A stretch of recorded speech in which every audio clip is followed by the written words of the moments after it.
हरीश जमीन पर दबा पड़ा था और हर तरफ से उस पर उठती नजरों की मार उसे अंदर तक झुलसा रही थी।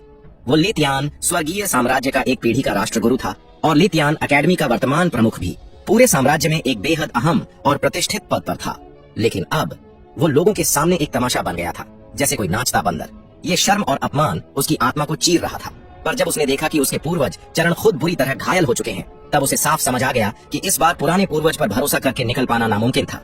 विरोधी पक्ष के पूर्वज बलदेव ने अगर उसके पूर्वज को ही दबा दिया तो फिर उसका खुद से भिड़ना सीधा मौत को बुलाना था।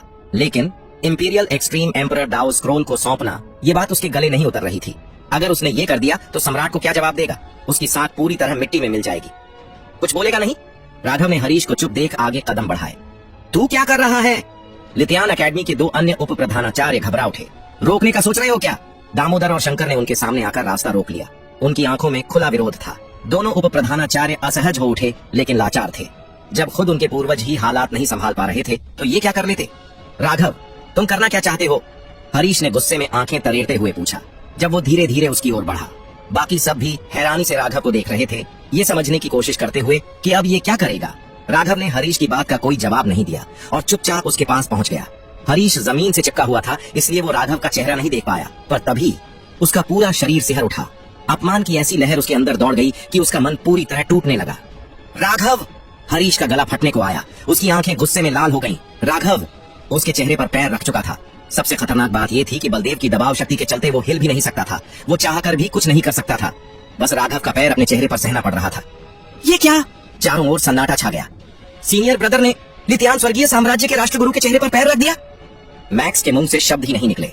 हर कोई दंग रह गया। राघव हरीश के चेहरे पर पैर रखे हुए था। हरीश लितियान स्वर्गीय साम्राज्य का राष्ट्रगुरु, लितियान अकेडमी का प्रमुख, हजारों लाखों लोगों से ऊपर माने जाने वाला व्यक्ति। पूरे साम्राज्य में बस सम्राट ही था जो उसे आदेश दे सकता था, और आज उसके साथ ऐसा अपमान। लितियान अकेडमी के छात्र स्तब्ध रह गए। फिर उनके भीतर अपमान और क्रोध की लहर दौड़ गई। ये घटिया आदमी, मैं इसे मार डालूंगा, एक छात्र चिल्लाया। आंखें क्रोध से भरी। यहाँ तक कि बलदेव और आदित्य, सूर्यवंशी जैसे लोग भी एक पल को स्तब्ध रह गए। उन्हें भी उम्मीद नहीं थी कि राघव ऐसा करेगा। तुम्हारा मतलब क्या है इस हरकत से? चरण का चेहरा कड़क गया। हरीश भले अकेला हो, लेकिन कई बार वो पूरे लितियान स्वर्गीय साम्राज्य का प्रतिनिधित्व करता था, और राघव ने उसका चेहरा नहीं, पूरे साम्राज्य की प्रतिष्ठा को रौंद डाला था। उसके भीतर गुस्से की आग भड़क चुकी थी, लेकिन वो पहले ही 2 बार इस लड़के के हाथों ठगा जा चुका था। वो बस अपने गुस्से को जबरन दबाता रहा और गंभीर आवाज में बोला, तुम्हारा क्या मकसद है? राघव ने हरीश के चेहरे पर पैर रखते हुए बेहद ठंडे लहजे में कहा, मैं देखना चाहता हूं कि तुम्हारे लायक ये राष्ट्रगुरु है भी या नहीं, जिसके लिए तुम इंपीरियल एक्सट्रीम एम्परर दाओ स्क्रोल देने को तैयार हो। मार डालो मुझे। हरीश की आंखों में पागलपन था। ये कितना बेइज्जती भरा पल था। राघव हल्के से मुस्कुराया, मानो कुछ हुआ ही ना हो। तुम्हें मारना भी कोई बड़ी बात नहीं, लेकिन इंपीरियल एक्सट्रीम एम्परर दाओ स्क्रोल तो तुम्हारे साम्राज्य को फिर भी देना पड़ेगा। और वैसे भी अब लितियान स्वर्गीय साम्राज्य के अस्तित्व की जरूरत ही क्या है? उसके शब्दों के साथ ही उसने अपने पैर का दबाव और बढ़ा दिया। हरीश को लगा उसका चेहरा कुचल जाएगा, लेकिन उसके भीतर जो मानसिक पीड़ा थी वो उस शारीरिक दर्द से कहीं ज्यादा थी। रुको! चरण का चेहरा फड़क गया। उसे समझ आ गया था, अगर हरीश मारा गया तो उसका असर लितियान स्वर्गीय साम्राज्य पर बहुत गहरा पड़ेगा। वो जानता था इंपीरियल एक्सट्रीम एम्परर दाओ स्क्रोल का दांव वाकई हरीश ने ही लगाया था, और हकीकत ये थी वो हार चुके थे। 3 पवित्र भूमि से गठबंधन करने के बावजूद उनकी हार हुई, और अब एम्परर इमोर्टल सेक्ट के पास लितियान पूर्वज मंदिर की शक्ति भी है। अगर उन्हें और भड़काया गया तो वो वाकई लितियान स्वर्गीय साम्राज्य को मिटा सकते हैं। इसीलिए चरण ने गहरी सांस लेकर कहा, इंपीरियल एक्सट्रीम एम्परर दाओ की सीट तुम्हें जल्द सौंप दी जाएगी। क्या तुम्हारे संप्रदाय की और भी कोई शर्त है? पूर्वज! हरीश ने तड़प कर चीखना चाहा। क्रैक! राघव ने उसके जबड़े पर सीधा पैर रखकर उसे तोड़ डाला। अब वो बोल भी नहीं सकता था। पूरा मैदान सिहर गया। राघव कोई नरपिशाच है, क्रूर, निर्दयी। कोई भी नहीं कह सकता था कि ये 16 साल का लड़का है। ऐसा लगता था जैसे सैकड़ों हजारों को मार चुका कोई पुराना राक्षस खड़ा हो। थोड़ी अक्ल अब आई, राघव ने शांति से कहा और चरण की ओर देखा। बाकी शर्तें ये हैं। पहली बात, 10,000 उच्च स्तरीय राक्षस जानवरों की खाल भेजी जाए एम्परर इमोर्टल सेक्ट को। सभी कम से कम 5वीं रैंक की होनी चाहिए, और कम से कम 100 खालें 7वीं रैंक या उससे ऊपर की। भोसड़ी के! एम्परर इमोर्टल सेक्ट के लोग भी चौंक गए। 10,000 उच्च स्तरीय राक्षस खालें, इसकी कीमत कितने करोड़ों स्पिरिट स्टोन्स में होगी, और वो भी 5वीं रैंक से कम नहीं। राघव खुलकर स्पिरिट एरे हॉल के लिए मांग रहा था। यह सुनकर बलदेव भी मुस्कुराए बिना नहीं रह पाए। उनके लिए जब तक ये संप्रदाय के लिए फायदेमंद मांगे कर रहा है, चाहे जैसी भी हो, सही है। आखिर वो उनका ही आदमी है। लितियान अकेडमी के लोग तो बिल्कुल निशब्द रह गए। हरीश क्रोध से जल रहा था, लेकिन कर भी क्या सकता था। चरण गंभीर हो गया, कुछ पल सोचा और फिर बिना कोई बहस किए सिर हिलाया। ठीक है, उसे राघव की आंखों से मौत की धमकी साफ दिख रही थी। अगर उसने मना किया तो वो पहले हरीश को मारेगा, फिर लितियान पर हमला करवा देगा। इसके अलावा एम्परर इमोर्टल सेक्ट के पास वाले 3 रेड आयरन और खदानें और 10 उच्च स्तरीय मेल्टिंग भट्टियां भी दो। पूरे मंच पर एक सन्नाटा पसर गया। रेड आयरन और शस्त्र निर्माण के लिए बेहद जरूरी सामग्री, एक खदान की कीमत ही अरबों में थी। आदित्य सूर्यवंशी धीरे से बोला, राघव, हमारे संप्रदाय में तो शस्त्र निर्माण हॉल ही नहीं है, मतलब इन चीजों का फिलहाल कोई उपयोग नहीं है। राघव ने सिर हिलाया। तो क्या हुआ? अब दोबारा शुरू करना होगा, हमेशा दूसरों पर निर्भर नहीं रहा जा सकता। आदित्य सूर्यवंशी एकदम चौंक गया। राघव वॉइस ट्रांसमिशन भी कर सकता है? वो तो सिर्फ दिव्य द्वार स्तर पर है। वॉइस ट्रांसमिशन तो राजकुमार स्तर पर जाकर मिलती है। लेकिन फिर उसने खुद को समझाया, राघव ने पहले ही इतने चमत्कार कर डाले हैं, उसके लिए ये कुछ खास नहीं। और जो उसने कहा वो पूरी तरह सही भी है। अगर एम्परर इमोर्टल सेक्ट फिर से शस्त्र निर्माण शुरू कर दे तो वो अपनी आत्मनिर्भरता फिर से हासिल कर सकता है। लेकिन क्या वाकई इतना आसान है? क्योंकि एम्परर इमोर्टल सेक्ट में इस समय एक भी शस्त्र निर्माता नहीं था। राघव, ज्यादा मत बढ़ो। लितियान एकेडमी के दोनों उप प्रधानाचार्य गुस्से से चीख पड़े। उनकी आंखों में आग जल रही थी, मानो उसी वक्त राघव को कुचल देना चाहते हो। लेकिन दामोदर और शंकर उन्हें घूर रहे थे और पीछे लितियान एकेडमी के शिष्य खड़े थे, इसलिए चाहकर भी वो कुछ नहीं कर पाए। ज्यादा? राघव ने ठंडे स्वर में कहा, मुझे तो ये जानना है, अगर मैंने तुम्हारा घात पहले ही ना भांप लिया होता तो आज क्या होता? उसके इतना कहते ही दोनों उप प्रधानाचार्यों का गुस्सा थोड़ा ठंडा जरूर पड़ा, लेकिन उनकी आंखें अभी भी सर्द थीं। राघव ने उनकी ओर देखा और हल्के से कहा, मुझे तो लगता है कि तब तक तुम लोग हम सबको मार चुके होते। एम्परर इमोर्टल कौशल और हमारी संप्रदाय की सारी संसाधन लूट चुके होते और शायद पूरा संप्रदाय ही मिटा चुके होते। तो अब मासूम बनने की नौटंकी मत करो, वरना गलती से तुम्हारे प्रिंसिपल पर पैर पड़ गया और जान चली गई तो शर्मिंदगी तुम्हें ही होगी। इस बात पर दोनों उप प्रधानाचार्य एकदम चुप हो गए। राघव भले ही उम्र में छोटा था, लेकिन उसका बर्ताव किसी पुराने शैतान की तरह था। धमकी भी इतनी सहजता से दे रहा था जैसे कोई आम बात हो। यहाँ तक कि बलदेव भी एक पल के लिए चौंक कर उसकी ओर देखने लगे। सच में राघव जिस तरह से सामने आया था वह किसी महान सेनापति जैसा व्यक्तित्व दिखा रहा था। चरण का चेहरा बदलता जा रहा था। उसे पहले से अंदाजा था कि राघव कोई बड़ी मांग जरूर रखेगा, लेकिन ये नहीं सोचा था कि वो बिल्कुल भी झुकने वाला नहीं है। सिर्फ राक्षस की खाल और सम्राट परमपद स्क्रॉल के टुकड़े ही नहीं, अब तो और भी ज्यादा मांग कर रहा है। ये मामला? चरण सोच में पड़ गया, लेकिन उससे पहले ही राघव ने उसे बेरुखी से टोक दिया। मैं तुम्हारी राय पूछ नहीं रहा, सिर्फ बता रहा हूँ। उसकी बात सुनकर सब स्तब्ध रह गए। वो सामने खड़ा था, लितियान स्वर्गीय देश का पूर्वज। पूरा दक्षिणी क्षेत्र उसकी ताकत को जानता था, लेकिन राघव उसे ऐसे बोल रहा था जैसे कोई कीड़ा हो। ये सब देखकर लोगों को लग रहा था जैसे वो कोई सपना देख रहे हो। चरण का चेहरा बिगड़ गया, अंदर ही अंदर आग सुलग उठी, लेकिन वो कुछ बोल भी नहीं पाया। ये बेबसी उसे भीतर ही भीतर खाए जा रही थी। ठीक है, जैसी तुम्हारी मर्जी, चरण ने आखिरकार कहा। अब झुकने के अलावा कोई रास्ता नहीं था। पूर्वज, लितियान एकेडमी के लोग अवाक रह गए। भीतर से उनका मन जल रहा था। जो कुछ भी आज हुआ वो उनकी उम्मीद से परे था। खासकर लितियान एकेडमी के शिष्य जो सबसे मासूम थे। उन्हें तो सिर्फ एक साधारण प्रतिस्पर्धा का हिस्सा लग रहा था। उन्हें क्या पता था कि 3 बड़े पवित्र स्थलों की राजनीति भी इसमें उलझी हुई है। वो तो बस ये देख रहे थे कि उनका प्रधानाचार्य जमीन पर कुत्ते की तरह पड़ा था, जबड़ा टूट चुका था। यहाँ तक कि उनका सबसे ताकतवर पूर्वज भी आज इस राघव के आगे झुक चुका था। आज का दिन लितियान स्वर्गीय देश के इतिहास में अपमान का दिन बन गया था। और एक बात, अभी लितियान पक्ष जैसे तैसे अपने दिल को संभाल ही रहा था कि राघव की आवाज फिर से गूंज उठी। एक और मांग? फिर से क्रोध उबल पड़ा। चरण की आंखों में एक बार फिर मार डालने की इच्छा झलकने लगी। ये लड़का हद कर रहा था। 3 भारी मांगों के बाद अब चौथी। यहाँ तक कि एम्परर इमोर्टल सेक्ट के शिष्य भी हैरान रह गए। भाई, तुम सच में हद कर रहे हो? आदित्य सूर्यवंशी और बलदेव भी थोड़ा असहज हो गए। लेकिन सच्चाई यही थी, जो जीतेगा वही शर्तें रखेगा। और जैसे पहले एम्परर इमोर्टल सेक्ट से संसाधन छीने जाते थे, अब वही काम लितियान के साथ हो रहा था। लितियान स्वर्गीय देश की स्वर्ण सरोवर अभी भी है ना? राघव ने आदित्य सूर्यवंशी की ओर देख मुस्कुराते हुए पूछा। आदित्य सूर्यवंशी थोड़ा चौंका, लेकिन फिर तुरंत मुस्कुराकर बोला, हाँ, वो तो एक बहुत ही उम्दा जगह है प्रतिभाओं के पोषण के लिए। ज्यादा मत बढ़ो। चरण का संयम टूटने लगा था। वानशेंग पर्वत का अखाड़ा भी गूंजने लगा। क्या हुआ चरण भाई, लड़ाई करने का मन है? बलदेव ने ठंडे स्वर में कहा। ये सुनते ही चरण सांस रोक कर रह गया। उसने गहरी आवाज में कहा, अगर तुम्हारा निशाना स्वर्ण सरोवर है तो फिर सब खत्म, फिर कोई समझौता नहीं होगा। लितियान वैसे भी कमजोर अवस्था में था और स्वर्ण सरोवर उसकी जीवन रेखा जैसी जगह थी। अगर वो हाथ से गया तो पूरा देश और नीचे गिर जाएगा। इतनी जल्दी क्यों घबरा रहे हो? मैंने बात पूरी भी नहीं की, राघव ने हल्के स्वर में कहा। मुझे बस इतना चाहिए, जब स्वर्ण सरोवर खुले तो मैं अपने साथ 30 लोग ले आऊं। 30? चरण का चेहरा एकदम स्याह हो गया। हमारे पास कुल 100 स्लॉट्स होते हैं और तुम सीधे 30 मांग रहे हो। ये स्लॉट्स हर 5 साल में एक बार मिलते हैं और लितियान देश के लिए बेहद कीमती होते हैं। अब सीधे 30 का नुकसान? अगर तुम्हें ये छोटी सी मांग भी ज्यादा लगती है तो फिर मैं लित्यान स्वर्गीय देश को मिटाकर उस सरोवर पर कब्जा कर लूं। कोई आपत्ति तो नहीं होगी ना? राघव ने ठंडे स्वर में कहा। ये तो खुली धमकी है, चरण चिल्लाया। हाँ, मैं धमकी ही दे रहा हूँ, राघव मुस्कुराते हुए बोला। शुरुआत से ही उसने धमकियां दी थी और पूरी तरह सही था, क्योंकि सारी मुसीबत लित्यान ने खुद बुलवाई थी। अगर जनरल सुजीत उस दिन बेवकूफी न करता तो राघव राजमहल में कत्लेआम शुरू करता ही नहीं। असल में हर शुरुआत उन्होंने की थी, अब अंजाम भी भुगते हैं। तुम, चरण गुस्से से कांपने लगा, लेकिन कर कुछ नहीं सकता था। फैसला कर लो, मेरा धैर्य सीमित है, राघव ने ठंडे स्वर में कहा।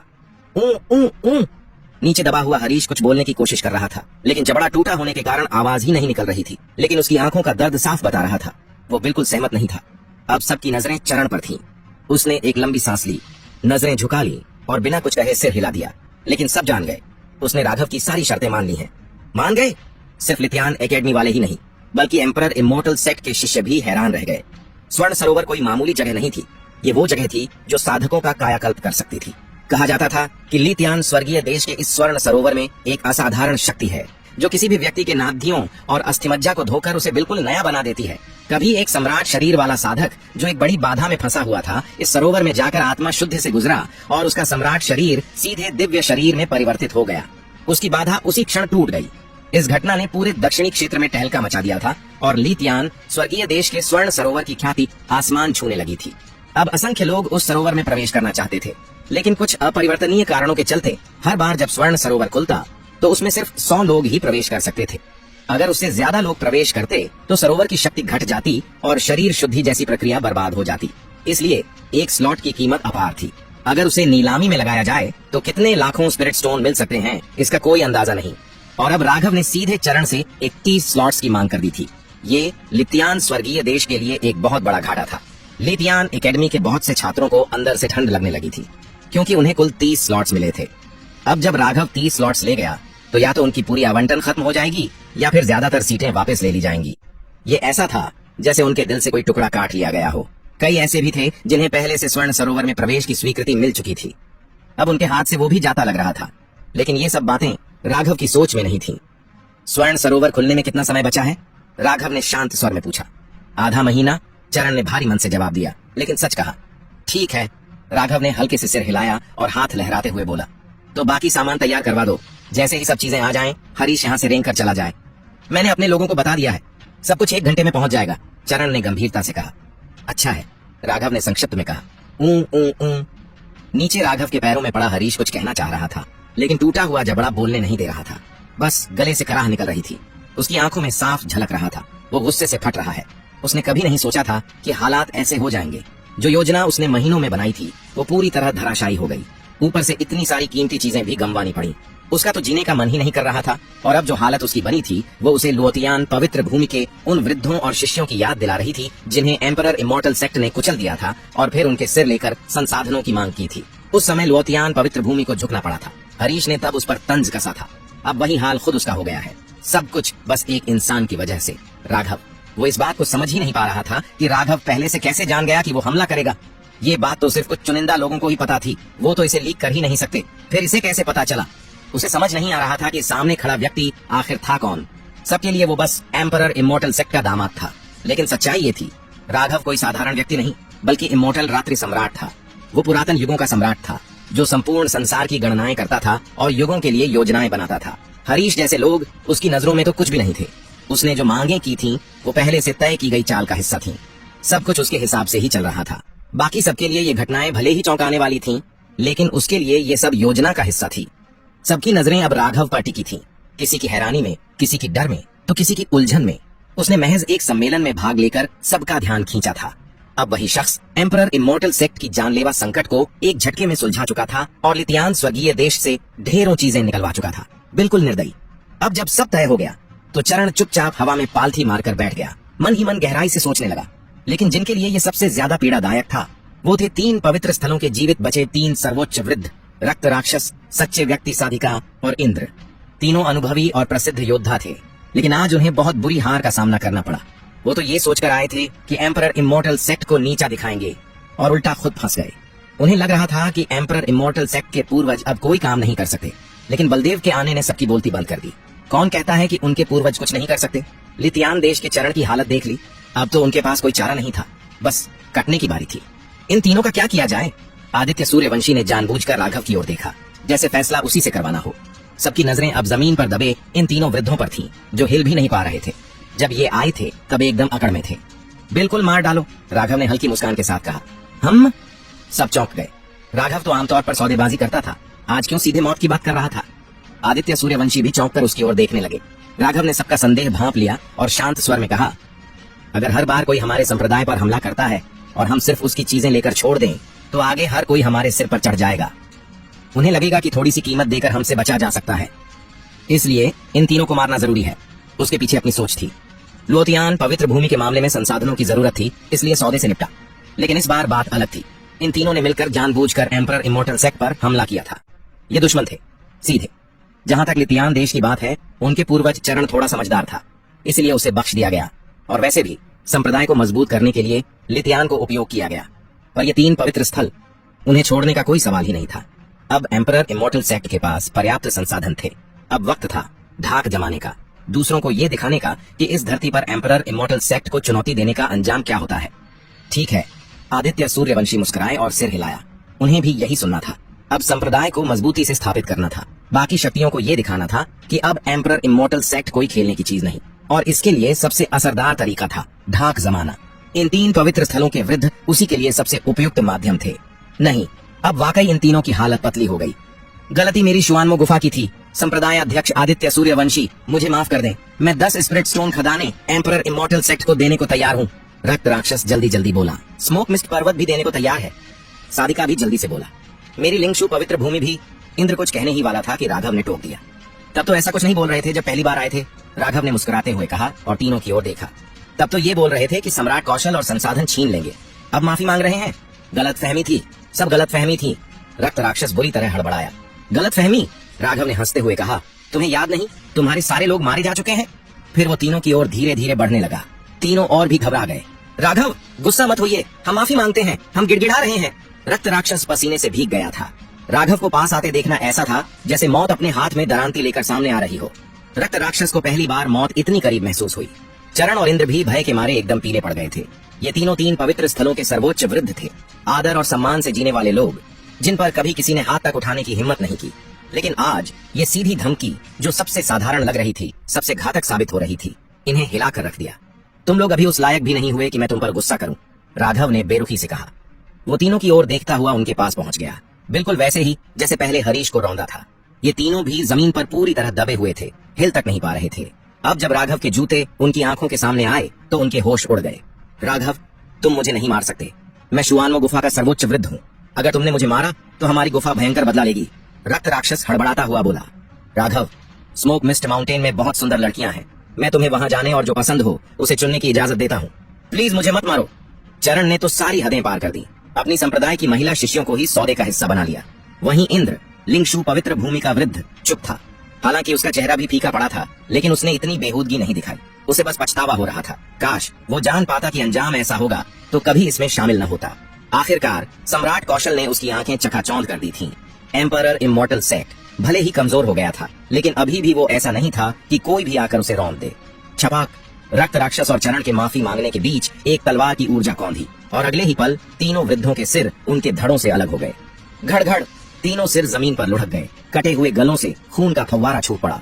रक्त राक्षस और चरण के चेहरों पर आखिरी पल तक दहशत थी। वहीं इंद्र के चेहरे पर बस पछतावे की झलक थी। शुआनमो गुफा, स्मोक मिस्ट माउंटेन और लिंगशु पवित्र भूमि के 3 सर्वोच्च वृद्ध यहीं समाप्त हो गए। न कोई नाटकीयता, न कोई संघर्ष, सब कुछ बड़ी ही सहजता से खत्म कर दिया गया। इनकी लाशों को अच्छे से समेट लो, वापस जाकर संप्रदाय के द्वार पर टांग देना ताकि सबको चेतावनी मिल जाए, राघव ने लापरवाही से शंकर से कहा। ओह, कमाल है। तीनों वृद्धों के कटे हुए सिर जमीन पर देखकर वहां मौजूद लोग स्तब्ध रह गए। वो वाकई मार डाला। यहाँ तक कि आसमान में बैठे चरण की आंखों में भी आश्चर्य झलक उठा। इस लड़के में रणनीति है, फैसला लेने की क्षमता है और बिल्कुल भी दया नहीं दिखाता।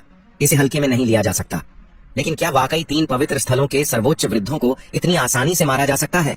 चरण ने चुपचाप सिर हिलाया। उसने मान लिया कि राघव साधारण नहीं है, लेकिन यह भी सच था कि जिन तीनों को मारा गया वो अपने अपने पवित्र स्थलों की रीढ़ थे। अब उनके मारे जाने से उन स्थलों में तूफान मचना तय था। भले ही एम्परर इमोर्टल सेक्ट के पास बलदेव जैसा पूर्वज हो, पर वो कब तक टिकेगा? जिस दिन उस शक्ति में जरा भी कमजोरी दिखी, ये पवित्र स्थल टूट पड़ेंगे और तब एम्परर इमोर्टल सेक्ट का नाश निश्चित होगा। लेकिन ये सब देखकर लितियान स्वर्गीय देश तो खुश ही होगा, इसलिए चरण ने और कुछ नहीं कहा। राघव इतना निडर कैसे हो सकता है? लितियान एकेडमी के कई छात्रों के चेहरे पर डर की लकीरें थीं। पहले वे सिर्फ उसकी शक्ति से डरते थे, अब वो उसे राक्षस मानने लगे थे। 3 सर्वोच्च वृद्धों को यूं मार देना, ये कोई आम लड़का नहीं कर सकता। एक 16 साल का लड़का ऐसा कर दे? अगर किसी ने अपनी आंखों से न देखा होता तो शायद ही कोई यकीन करता। वहीं एम्परर इमॉर्टल सेक्ट के शिष्य अब राघव से डरने भी लगे थे, लेकिन उसी समय उसका सम्मान भी कर रहे थे। शंकर ने चुपचाप तीनों की लाशें समेट ली। मैदान पर अब कोई कुछ नहीं बोल रहा था, सभी शांति से खड़े होकर इंतजार कर रहे थे। 1 घंटे बाद लितियान स्वर्गीय देश के लोग दौड़ते हुए वानशेंग पर्वत के अखाड़े में पहुंचे। पहुंचते ही खून की गंध नथनों से टकराई। जैसे ही उन्होंने देखा कि हरीश जमीन पर पड़ा है, हिल तक नहीं पा रहा और उसका जबड़ा भी टूटा हुआ है, उनके चेहरे बदल गए। हालांकि उन्हें पहले ही खबर मिल चुकी थी, इसलिए कुछ पूछे बिना सीधा चरण के पास जाकर झुकते हुए बोले, पूर्वज।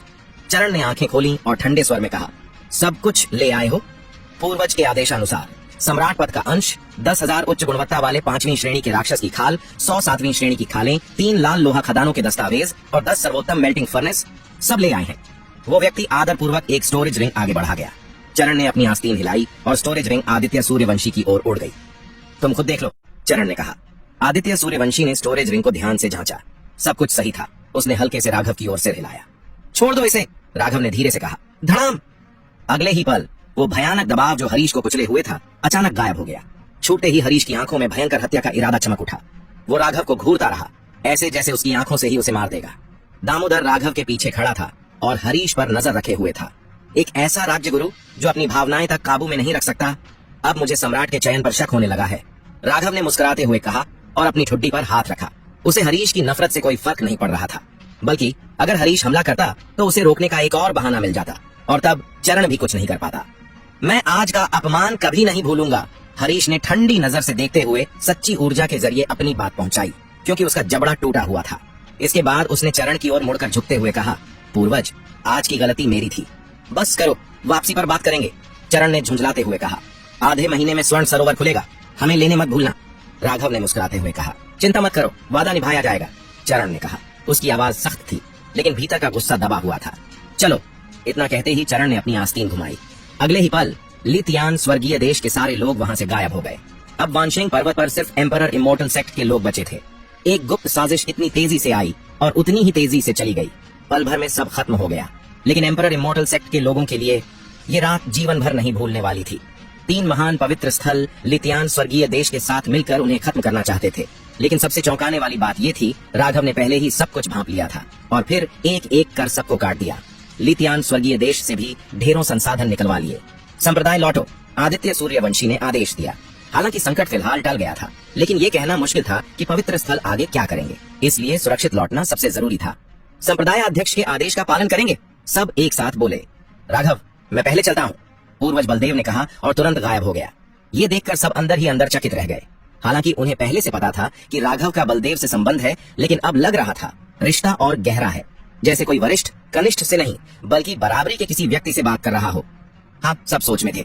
उधर आदित्य सूर्यवंशी ने हाथ हिलाया और संप्रदाय की ओर निकल पड़े। इसी समय एम्परर इमॉर्टल सेक्ट में संप्रदाय के द्वार पर शकुंतला जी और बाकी लोग बेचैनी से खड़े थे। पूर्वज ने कहा था कि 3 पवित्र स्थल और लितियान स्वर्गीय देश वानशेंग पर्वत पर हमला कर रहे हैं, पता नहीं क्या हाल है वहाँ। शकुंतला जी घबराई हुई थी। जब उसे ये खबर मिली तो वो चाहती थी कि माधव को लेकर मदद के लिए निकल जाए, लेकिन पूर्वज का आदेश था, इंतजार करो।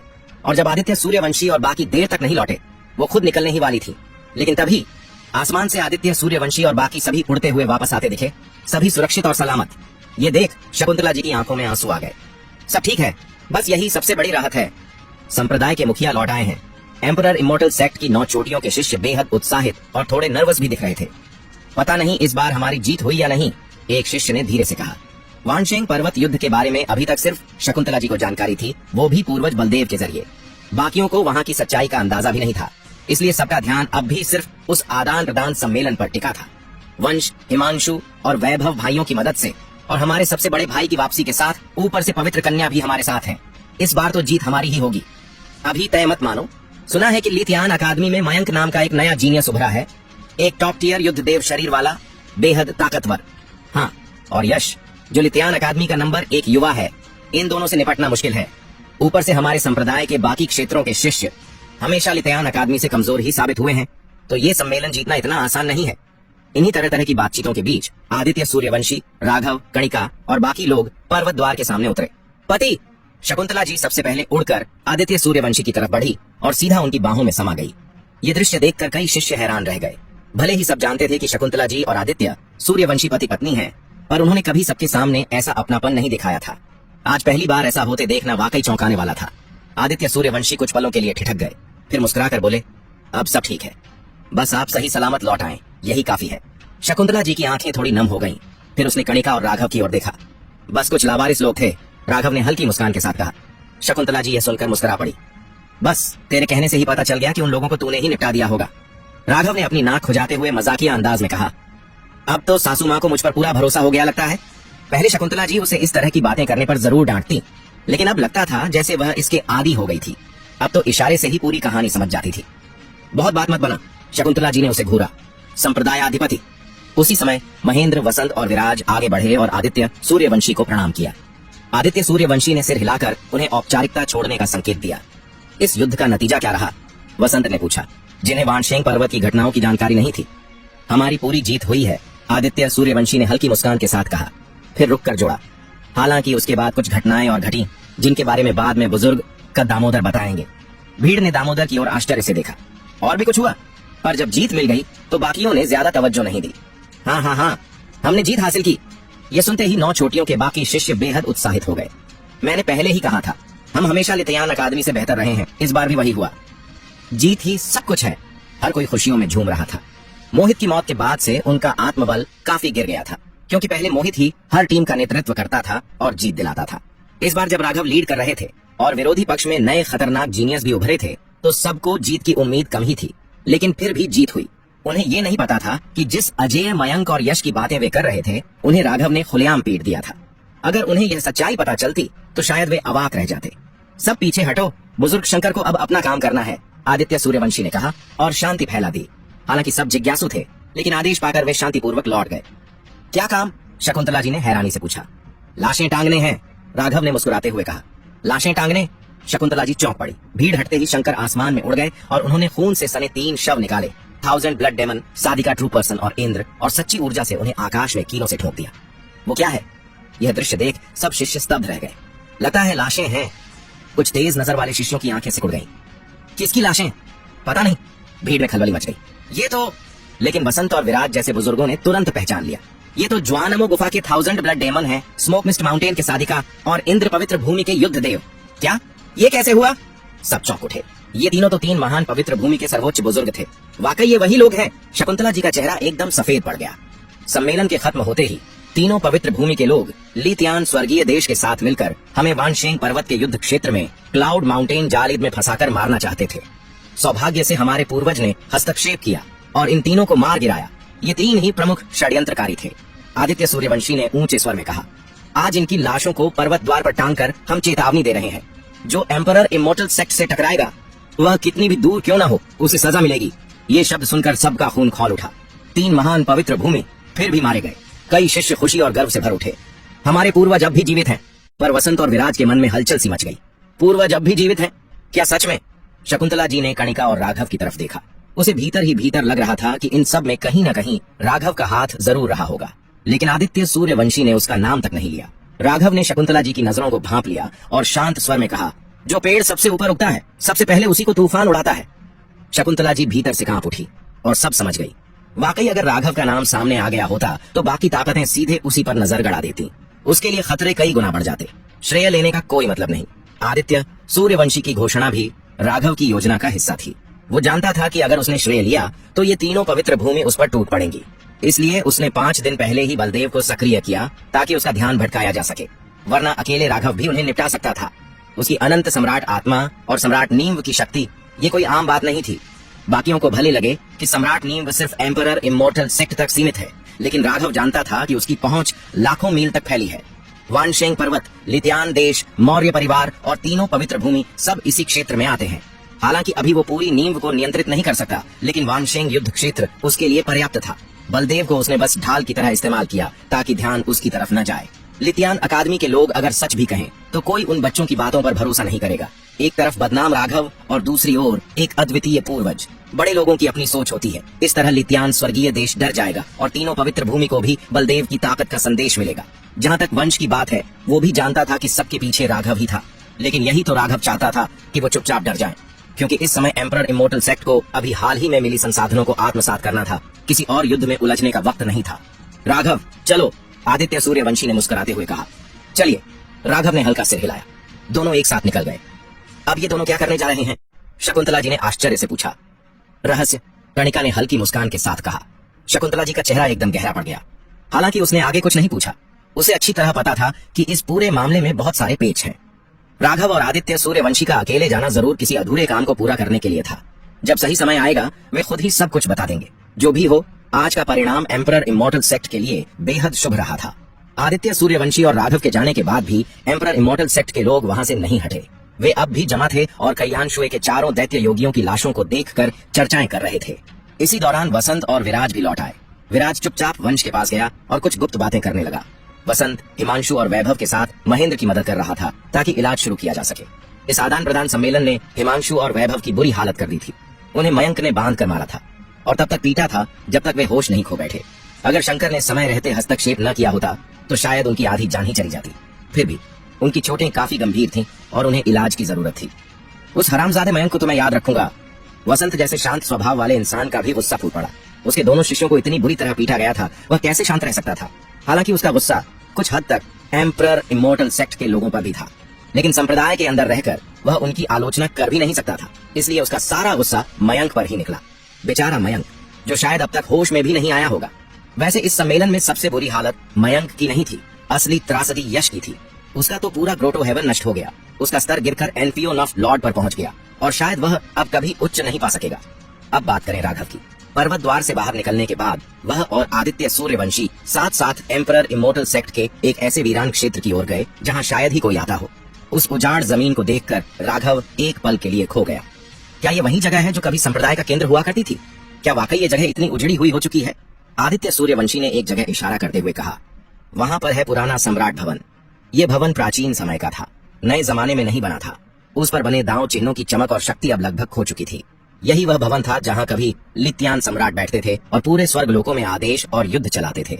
पर वह सब अब इतिहास बन चुका था। अब यह सम्राट भवन जर्जर और वीरान दिखता था। ये साफ था कि इसे वर्षों पहले छोड़ दिया गया था। यह इलाका अब भी एम्परर इमोर्टल सेक्ट के क्षेत्र में ही आता था, लेकिन यहाँ कोई नहीं था। राघव और आदित्य सूर्यवंशी भवन के अंदर दाखिल हुए। भीतर कदम रखते ही एक ठंडी और सीधी सी हवा महसूस हुई। दीवारों पर काई जम चुकी थी, खंभों पर लताएं छड़ी थीं और जगह जगह जाले थे जिन पर मकड़ियां घूम रही थीं। चलो पहले इसे थोड़ा साफ कर लें, आदित्य सूर्यवंशी ने कहा। उनकी भौहें तन गई। सच कहें तो वे खुद भी यहाँ पहली बार आए थे। ये दृश्य उनके मन को बेचैन कर रहा था। राघव चुपचाप खड़ा रहा, खोया सा। उसकी नजरें दूर कहीं अतीत में थीं। उसी भवन में कभी लितियान सम्राट, कई अजेय सम्राट जनरल और श्वान्युआन तलवार सम्राट रहते थे। खुद राघव भी यही था। उसे क्या पता था कि जब वह बाद में अपने राक्षसी शरीर को दबाने के लिए सम्राट समाधि भूमि में गया और वापस लौटा तो यहाँ सब कुछ पूरी तरह बदल चुका होगा। जब वह लौटा, लितियान सम्राट अब केवल इतिहास का हिस्सा बन चुके थे। श्वान्युआन और अन्य सम्राट जनरल भी एक एक कर जा चुके थे। राघव जानता था कि ऐसा होना तय था। वह खुद भी 100 साल यहाँ रुकने के बाद चला गया। इसके बाद वह अगले भाग्यपुत्र की खोज में निकल पड़ा। उसी तलाश में उसकी मुलाकात एक स्त्री से हुई, चिनाई नाम की। तभी आदित्य सूर्यवंशी ने हाथ हिलाया और सम्राट भवन को साफ कर दिया। अब वह सीलन और जालों से मुक्त हो चुका था। पूरा माहौल स्वच्छ और ऊर्जावान हो गया था। अब देखने में अच्छा लग रहा है, आदित्य सूर्यवंशी ने कहा संतुष्टि भरे स्वर में। राघव, तुम्हें लगता है कि यहाँ सम्राट दांव को पूर्ण रूप में खोजा जा सकता है? उसकी आंखों में हल्की उत्तेजना थी। रास्ते में इन दोनों ने सम्राट दांव को लेकर बातें की थी, लेकिन ये बातें सिर्फ इन्हीं तक सीमित थीं। यहाँ तक कि कणिका को भी पता नहीं था।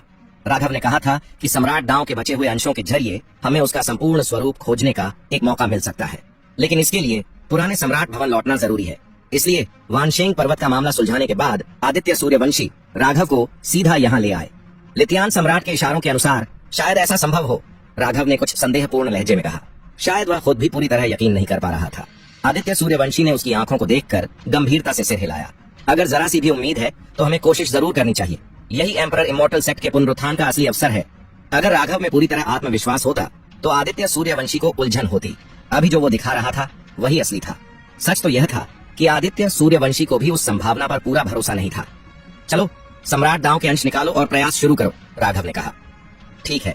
आदित्य सूर्यवंशी ने बिना समय गंवाए सम्राट दांव के अंश निकाल लिए। वह एक अत्यंत प्राचीन गुप्त ग्रंथ था, सिर्फ 10 पन्नों का, वह भी फटे पुराने, एक दूसरे से जुड़े नहीं थे। फिर भी उसमें ऐसी शाही ऊर्जा थी जो आत्मा को झकझोर देती थी, मानो किसी सर्वोच्च सम्राट के सामने खड़ा हो कोई। आदित्य सूर्यवंशी की आंखों में आदर झलकने लगा। ये सम्राट दांव लितियान सम्राट द्वारा निर्मित था, इसलिए उसके टूटे फूटे अंश भी भयंकर शाही प्रभा से भरे थे। ये वही सम्राट दांव था जो अपने दुश्मनों को झुकने पर मजबूर कर देता था। बस एक बार प्रयोग करो और सामने वाला चाहे कोई भी हो, सिर झुका देता था। दुर्भाग्यवश आज के समय में सम्राट दांव का पूर्ण रूप कहीं नहीं था, यह तक कि संप्रदाय में इसका कोई रिकॉर्ड भी शेष नहीं था। लितियान स्वर्गीय देश के पास इसके कुछ अंश थे, जो हाल ही में आयोजित सम्मेलन में एम्परर इमॉर्टल सेक्ट ने वापस पा लिए। राघव ने उन अंशों को देखा और कहा, इन्हें लेकर पूरे पुराने भवन का चक्कर लगाओ, शायद कोई संकेत मिल जाए। आदित्य सूर्यवंशी ने सिर हिलाया और दाहिने हाथ में सम्राट दांव के अंश लेकर भवन में घूमने लगा। राघव उसे जाते हुए देखता रहा। फिर उसकी निगाह भवन के मध्य ऊंचाई पर बने सम्राट सिंहासन पर पड़ी। वह सिंहासन ब्लैक इमॉर्टल गोल्ड से बना था, एक अत्यंत दुर्लभ खनिज, लेकिन लंबे समय से उपेक्षित रहने के कारण वह बस एक काले साधारण से आसन जैसा दिखता था। राघव जानता था कि यह धातु असली दिव्य हथियार बनाने के लिए सर्वोत्तम है, पर उसकी वर्तमान शक्ति अब भी वहां तक नहीं पहुंची थी। लेकिन फिर भी वह इस सिंहासन को छूने की हिम्मत नहीं करता, क्योंकि लितियान सम्राट उसका शिष्य था। चाहे आज वह कितना भी कमजोर हो, लेकिन अपने शिष्य की विरासत से छेड़छाड़ करने की नौबत नहीं आई थी। मत समझना मुझे पता नहीं, जब तेरा गुरु समाधि भूमि में अपने शरीर को दबाने गया था तो तू चुपचाप पीछे पीछे गया था, श्वान युआन वगैरह के साथ, लेकिन वहां जो सम्राट शक्ति थी वह तुम बच्चों के बस की नहीं थी। राघव ने उस सिंहासन की ओर देखते हुए सोचा, मैंने कहा था मेरी ध्यान समाधि पूरी होने का इंतजार करो, हर चीज योजना के अनुसार होगी, पर तुमने नहीं सुनी। उसके मन में दुख और झुंझलाहट दोनों थे। वे बच्चे जो सिर्फ सही गलत का फर्क जानते थे, वे उतावले थे, जोश में आकर जान की परवाह किए बिना कूद गए। जब मैं फिर से अपने शिखर पर लौटूंगा तो मैं तुम्हें वापस ले आऊंगा। राघव ने खुद से वादा किया। उसकी आंखों में अडिग संकल्प था। उसके दिल में जो बच्चे बसते थे वे और कोई नहीं, लितियान सम्राट, श्वान युआन तलवार सम्राट और उनके जैसे कई और थे। राघव ने अपने मन को स्थिर किया और वहीं जमीन पर पालथी मारकर बैठ गया। तुरंत ही उसकी सनातन सम्राट आत्मा में हलचल होने लगी। अगले ही पल पूरा एम्परर इमॉर्टल सेक्ट का क्षेत्र उसकी आत्मा की निगरानी में आ गया। एक नजर डालने के बाद उसने फिर से अपनी दृष्टि पुराने सम्राट भवन पर केंद्रित कर दी।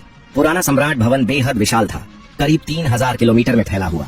आदित्य सूर्यवंशी सम्राट चरम सम्राट दांव स्क्रॉल को हाथ में पकड़े राघव की बताई दिशा में घूमना शुरू कर चुका था। घूमते समय वह लगातार स्क्रॉल पर नजर बनाए हुए था, संभावित किसी चमत्कार या बदलाव के लिए। भवन में टहलते हुए आदित्य सूर्यवंशी के मन में गहरा सम्मान, अतीत की यादें और हल्की ग्लानि थी।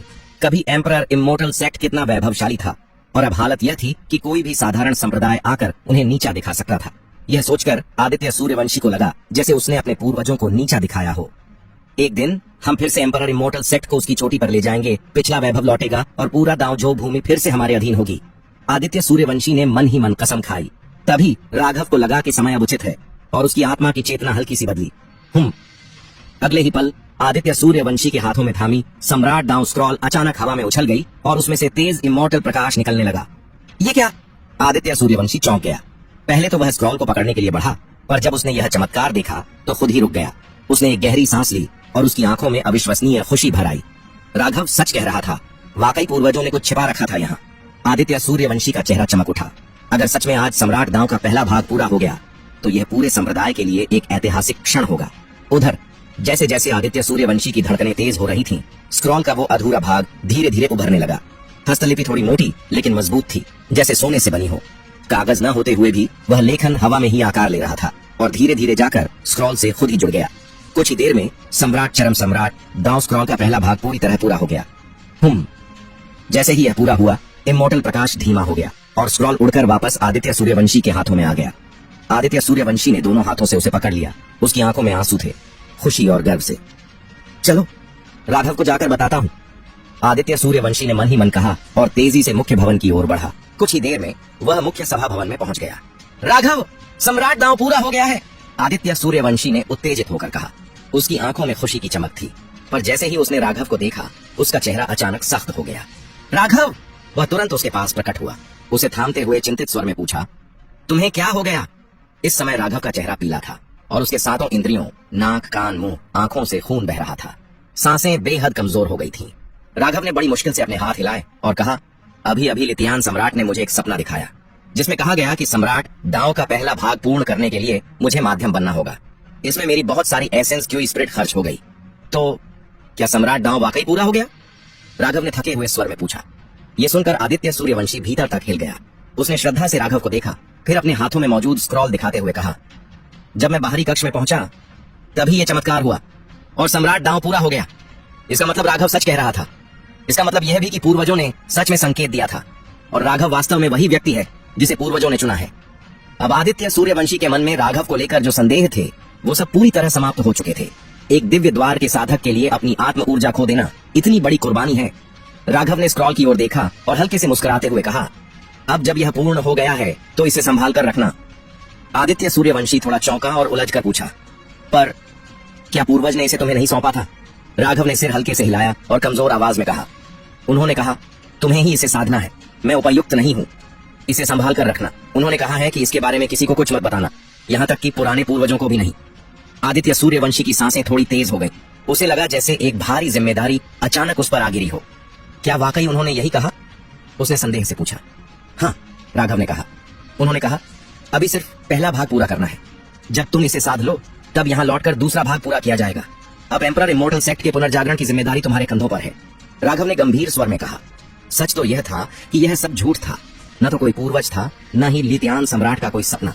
राघव ने अपनी सनातन सम्राट आत्मा के माध्यम से अपनी शक्तिशाली आत्मा सोच का उपयोग कर सम्राट दांव को जबरदस्ती पुनः स्थापित किया था, पर यह बहुत कठिन कार्य था, खासकर एक शीर्ष श्रेणी की सम्राट कला को पुनः जागृत करना, जब उसका शरीर भी पूरी तरह स्वस्थ नहीं था। उसकी आत्मा शक्ति आदि ही काम कर पा रही थी और उसका मॉन्स्टर शरीर अभी केवल प्रारंभिक अवस्था में था। इसलिए ज्यादा आत्मशक्ति खर्च करने पर उसके शरीर ने प्रतिक्रिया दी। सातों छिद्रों से खून बहना उसी का संकेत था। अगर वह अब भी दूसरा भाग भी पुनर्स्थापित करता तो शायद कोमा में चला जाता। इसलिए उसने तय किया कि पहले भाग तक ही सीमित रहो, दूसरे भाग के लिए इंतजार करो जब तक आदित्य सूर्यवंशी इसे साध न ले। ठीक है, आदित्य सूर्यवंशी ने बस एक शब्द कहा, लेकिन उसे लगा जैसे कोई 10,000 मन का बोझ उस पर आ पड़ा हो। लेकिन उसने डर महसूस नहीं किया, बल्कि उसे लगा कि यह उसकी सबसे बड़ी जिम्मेदारी है। पहले तुम्हारी हालत ठीक कर देता हूँ, उसने कहा। राघव की हालत देखकर चिंतित हो उठा। जरूरत नहीं, मुझे बस नींद चाहिए, राघव ने मना कर दिया। उसका शरीर बस थक चुका था। नींद ही उसकी सबसे अच्छी दवा थी। ठीक है, आदित्य सूर्यवंशी ने जिद नहीं की और उसे उठाकर वापस सम्राट शिखर की ओर ले गया। सम्राट शिखर पर कणिका पहले से इंतजार कर रही थी। जैसे ही उसने देखा कि राघव के सातों छिद्रों से खून बह रहा है और वह बेहद कमजोर हो चुका है, उसका चेहरा एकदम पीला पड़ गया और आंखों में गहरी चिंता झलक उठी। राघव, तुम्हें क्या हुआ? कुछ नहीं, बस थोड़ी थकान है, राघव ने हल्की मुस्कान के साथ कहा, पर उसके खून से लथपथ चेहरे की वजह से वह किसी डरावने भूत जैसा लग रहा था। पिताजी इसे लेकर गए ही क्यों थे? कणिका ने आदित्य सूर्यवंशी को घूरते हुए शिकायत की। आदित्य सूर्यवंशी ने अपनी नाक खुजलाई, थोड़ा संकोच महसूस किया, पर फिर भी गंभीर स्वर में बोला, कणिका, राघव बहुत अच्छा लड़का है, इसका ध्यान ठीक से रखना, उसे कभी तकलीफ मत देना, वरना तुम्हारा बाप खुद आएगा हिसाब लेने। कणिका कुछ पल के लिए चौंकी, फिर उसका चेहरा गुलाबी हो गया। पापा क्या बोल रहे हैं? मुझे कुछ समझ नहीं आ रहा, उसने धीरे से कहा। तुम दोनों की शादी को 1 साल हो गया, अब भी शर्मा रही हो? आदित्य सूर्यवंशी ने हंसते हुए कहा, फिर राघव की ओर देखकर जोड़ा, अच्छे दामाद, थोड़ा सब्र रखना, मेरी बेटी शुरू से ही थोड़ी भोली रही है। चलो अब मैं चलता हूँ, तुम दोनों को और नहीं रोकता, कहकर आदित्य सूर्यवंशी तेजी से वहां से निकल गया। लेकिन जाते जाते राघव को एक अर्थपूर्ण नजरों से देख गया। कणिका ने यह सब देख लिया। वह थोड़ी शक भरी नजरों से पापा को जाते हुए देखती रही, फिर राघव की ओर मुड़कर धीरे से पूछा, तुम दोनों ने आखिर किया क्या है वहां? और पापा ये सब क्यों कह रहे थे? पहले तो वे हमारे रिश्ते के खिलाफ थे, अब अचानक माँ, दीदी, पापा, सबका व्यवहार बदल गया है। राघव ने लंबी सांस लेते हुए कहा, शायद ये मेरी पर्सनालिटी का जादू है। कणिका ने तुरंत आंखें घुमा ली और धीरे से बड़बड़ाई, एक आईना लाकर दिखाऊं तुम्हें? अभी के हाल में तो तुम भूत लग रहे हो और बात कर रहे हो पर्सनालिटी की। अरे राघव! उसी पल जब वह बड़बड़ा रही थी, उसने देखा कि राघव की आंखें पलट गई हैं और वह धीरे से उसके कंधे पर ढह पड़ा। राघव गहरी नींद में चला गया। उसके सपनों में उसे ऐसा लगा जैसे वो किसी बेहद सुखद स्वर्ग जैसे स्थान में हो। हर चीज बेहद सुकून भरी लग रही थी और इसी सुकून में वो और गहरी नींद में डूबता चला गया। इधर कणिका उसे अपनी बाहों में थामे बैठी थी। उसका सुंदर चेहरा शर्म से गुलाबी हो गया था और उसकी आंखों में हल्की झिझक थी, क्योंकि राघव उसके गले से सटकर अजीब हरकतें कर रहा था। उसे ऐसा लग रहा था जैसे उसके पूरे शरीर में करंट दौड़ गया हो। हर नस में झंझनाहट सी थी। कणिका ने होंठ काटते हुए खुद को संयमित किया। थोड़ी झुंझलाहट थी, लेकिन जैसे ही उसने राघव के शांत चेहरे को देखा, उसका दिल पिघल गया। छोड़ो, वो बहुत थक गया है, अब जगाना सही नहीं होगा। आखिरकार कणिका ने उसे उठाया और उसे अपने ही कमरे में ले गई। उधर लितियान स्वर्गीय देश में जब महान पूर्वज चरण भारी नुकसान झेलकर वानशिंग पर्वत क्षेत्र से वापस लौटे तो उन्होंने बड़ी मुश्किल से हरीश को बचाया। लेकिन इस सब से चरण को संतोष नहीं हुआ, बल्कि वह और भी ज्यादा गुस्से में था। लौटते ही उसने सीधे सम्राट को बुलवा भेजा। किसने तुम्हें अनुमति दी थी कि तुम हरीश को 3 महान पवित्र भूमि संप्रदायों से संपर्क करने भेजो? चरण ने नीचे खड़े सम्राट पर कड़ी नजर डालते हुए डांटा। अब देखो क्या हुआ। सम्राट दांव का अवशेष हाथ से चला गया, साथ ही गोल्डन पॉन्ड के 31 स्थान भी गंवा बैठे। 31 स्थान, उन स्थानों को दूसरे शक्तिशाली वंशों के प्रोडिजीज को देकर हम उनके साथ अच्छे संबंध बना सकते थे। अब तो सब बर्बाद हो गया। सम्राट ने शांत स्वर में जवाब दिया। एम्परर इमोर्टल सेक्ट के लोगों ने हमारी राजधानी में घुसकर उपद्रव किया। ये हमारे लिए तियान देश के लिए सीधी चुनौती थी। अगर मैं जवाब नहीं देता तो मैं सम्राट कहलाने के लायक नहीं रहता। तुम सम्राट बनने के नशे में हो क्या, या फिर तुम्हारा दिमाग खराब हो गया है?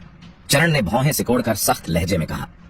तुम सम्राट हो क्योंकि मैं मानता हूं जिस दिन मैंने इनकार किया तुम कुछ भी नहीं रहोगे। अगर तुम्हें सच में लितियान देश की परवाह है तो बिना सोचे समझे एम्परर इमोर्टल सेक्ट से दुश्मनी मत लो, समझे? ये सुनकर सम्राट का चेहरा थोड़ा सख्त हुआ, लेकिन उसने कुछ नहीं कहा। नाखुश लग रहे हो? चरण ने उसकी आंखों में झांकते हुए पूछा। हिम्मत नहीं है, सम्राट ने सिर झुकाते हुए कहा। मैं जानता हूं तुम क्यों नाराज हो। तुम्हें लगता है एक अकेला एम्परर इमोर्टल सेक्ट हमें कैसे झुका सकता है ना? चरण हल्की ठंडी मुस्कान के साथ बोला। तो सुनो, उनका पूर्वज बलदेव मरा नहीं है और उसकी ताकत आज भी मुझसे ऊपर है। ये पहला कारण है। दूसरा कारण, तुमने जो 1 महीने पहले राजधानी में काली छाया वाला हाथ देखा था वो बलदेव की शक्ति नहीं थी। असल में वो शक्ति थी एम्परर इमोर्टल सेक्ट के लितियान पूर्वज मंदिर की, जिसे माना जाता है कि लितियान महान सम्राट की आत्मा से जुड़ा है। वही महान पूर्वज जिससे लितियान देश और एम्परर इमोर्टल सेक्ट दोनों की उत्पत्ति हुई है। अब समझे? पूरा महल एकदम शांत हो गया। सम्राट की सांस रुक सी गई और उसने हैरानी से ऊपर देखा। आप कहना चाहते हैं कि लितियान पूर्वज मंदिर की शक्ति, जो अब तक सिर्फ अफवाह मानी जाती थी, वो सच में है? और क्या झूठ है? अगर वो शक्ति नहीं थी तो फिर वो काला हाथ क्या था? चरण ने ठंडे स्वर में कहा। लुओतियान संप्रदाय को दबाया गया।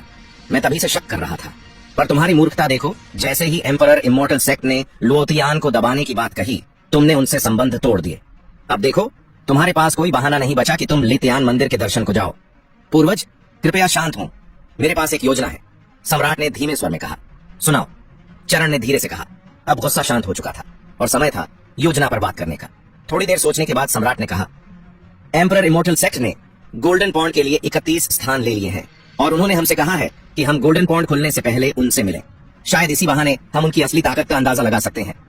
गोल्डन पॉन्ड के बाद हम उनसे मेल जोल बढ़ा सकते हैं और साथ मिलकर पूर्वज पूजा के बहाने एम्परर इमोर्टल सेक्ट के लितियान पूर्वज मंदिर तक पहुंच सकते हैं।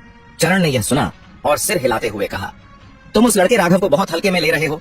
वो लड़का न सिर्फ चालाक है बल्कि निर्दयी और दूरदृष्टि वाला भी है। जानते हो तीनों पवित्र भूमि संप्रदाय कैसे ढह गए? सम्राट ने धीरे से सिर हिलाया। नहीं, मुझे सिर्फ नतीजा पता है, वजह नहीं, क्योंकि आप लौटे ही मुझे तलब कर लिया। तो जान लो, वो तीनों संप्रदायों का विनाश उसी राघव की वजह से हुआ। चरण की आंखों में हत्या का भाव था। वो लड़का खतरनाक है। अगर वो हमारा दुश्मन बन गया तो उसे बढ़ने देने का मतलब होगा भविष्य में विनाश को बुलाना। लेकिन उसने किया क्या? सम्राट को जिज्ञासा हुई। उसने 5 दिन पहले ही हरीश और 3 पवित्र भूमि संप्रदायों की साजिश को भांप लिया था और उसी दिन उसने बलदेव को खबर कर दी थी। जब वो लोग मैदान में आए तो बलदेव वहां प्रकट हो गया। मुझे तो शक है कि वो 1 महीने पहले ही सब कुछ समझ गया था। क्या ऐसा हो सकता है? सम्राट को हैरानी हुई। थोड़ी सोचकर उसने कहा, कहीं ये एम्परर इमोर्टल सेक्ट की कोई योजना तो नहीं? शायद उन्होंने ये सारा श्रेय जानबूझकर राघव को देकर दूसरों को भ्रमित किया हो कि वो कोई बहुत बड़ा प्रतिभाशाली है, ताकि कोई उससे पंगा लेने से डरे। मैंने ये सोचा था, लेकिन ये तर्क जमता नहीं।